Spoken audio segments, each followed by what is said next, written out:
ছি ছি, ভালো অবশ্যই অবশ্যই ভালগার রামবাবু, এই মদ খেলে ভালগার হওয়া যায়, একটা লাইসেন্স আছে। হ্যাঁ, আর এই মদ খেলুটা নতুন নতুন সব কঠিন রোগ নির্ণয় করা সম্ভব।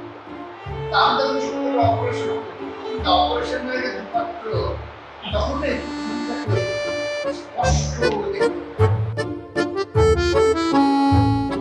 এই নাটকটি যে আমরা এই সময় মঞ্চস্থ করছি তার মূল কয়েকটি কারণ বলে আমার যেটা মনে হয় যে অনুপ্রেরণা থেকে আমরা এই নাটকটি করা মনে করেছি প্রয়োজন এই সময়, যে একটা সময় চলছে যেটা খুব টালমাটাল, নানা কারণেই আমরা একটু ধ্বস্ত। এই সময়ের নানা যে ঘটনার প্রবাহ চলছে বা ঘটনার ঘনঘটা, মানুষ নানাভাবে যুক্ত নানা কর্মকাণ্ডে, কিন্তু তার মধ্যেও একটা বিষণ্ণতা, একাকিত্ব আমাদের ক্রমাগত ঘিরে ধরছে। যেমন এই নাটকের একটি সংলাপ, যেটা বলা হয় যে যে আমরা যত নষ্ট করছি তার বদলে কি সৃষ্টি হচ্ছে কিছু নতুন। সুতরাং এরম একটি প্রশ্ন।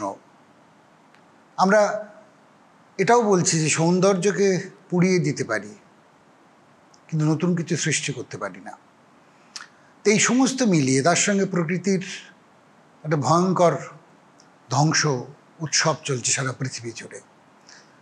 তার মধ্যে মানুষের নিঃসঙ্গতা, একাকিত্ব, বিষণ্ণতা, এই সবটা মিলিয়েই এমন একটা জগৎ তৈরি হচ্ছে।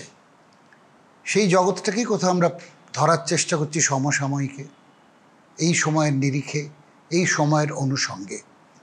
যদিও নাটকটি অনেক দিনের পুরনো, কিন্তু এই সময় করলেও মনে হয় যে আজকে লেখা নাটক, যেন গতকালই আন্তান চেকভ নাটকটি লিখেছেন। এই নাটকটি নির্মাণ করছি যাদের সঙ্গে মিলে, তাদের মধ্যে অনেকেই প্রবীণ অভিনেতা অভিনেত্রী, নবীনও আছেন।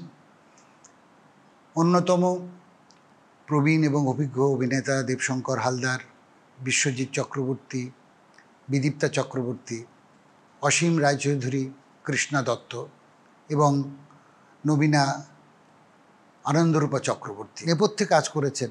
যেমন নাট্যরূপ দিয়েছেন উজ্জ্বল চট্টোপাধ্যায়, মঞ্চ করছেন শিল্পী হিরণ মিত্র, সঙ্গীত করেছেন প্রবুদ্ধ বন্দ্যোপাধ্যায়। তো এই সব মিলিয়ে আমরা চেষ্টা করেছি এই সময়টাকে ধরার। তা আগামী 31শে অগস্ট একাডেমি মঞ্চে দুটি অভিনয় আছে, 3টে এবং 6:30। আপনারা আসবেন, সঙ্গে থাকবেন, এটুকুই আমাদের আশা। একটু বাড়া যায়।